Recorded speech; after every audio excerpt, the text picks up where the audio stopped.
Investire in Africa, terra ricca di opportunità, specie in questo particolare periodo storico dove l'incertezza della situazione internazionale con l'impatto dei dazi sta scatenando un vero e proprio urto monetario. Al contrario, l'Africa, con il suo mercato emergente, con i settori chiave dell'agroalimentare, energie rinnovabili, costruzione, sanità e farmaceutico, rappresenta il futuro per ogni investitore. A Venezia è firmato nelle scorse ore un duplice e importante contratto internazionale tra Fagas, istituzione che rappresenta circa il 90% delle piccole e medie imprese dell'Africa, e tra aziende venete, con la ETC di Treviso. Il continente africano è oggi sicuramente un luogo dove molte opportunità possono essere colte.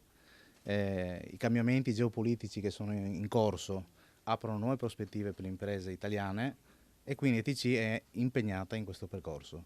L'accordo prevede di fornire tutto il supporto informatico e digitale a tutte le aziende e attività presenti in ben 14 stati africani dell'area del centro-ovest. Sono paesi che stanno crescendo molto, che hanno voglia di crescere, che cercano non a caso anche dei player internazionali con cui rapportarsi e con cui costruire un percorso. Crediamo che in particolare quell'area sia quella che nel prossimo futuro proporrà il maggior potenziale di crescita. Grande l'attenzione alle donne.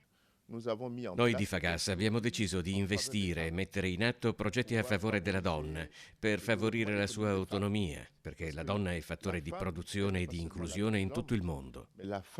Dal Veneto all'Africa il sostegno che verrà dato sarà quello all'economia di prossimità, a volte anche rurale, e di un mercato che per crescere ha bisogno di strumenti. La Confapi assiste le imprese creando il supporto tecnico, supporto legislativo, giuridico e quant'altro necessario per confluire l'azienda verso l'estero.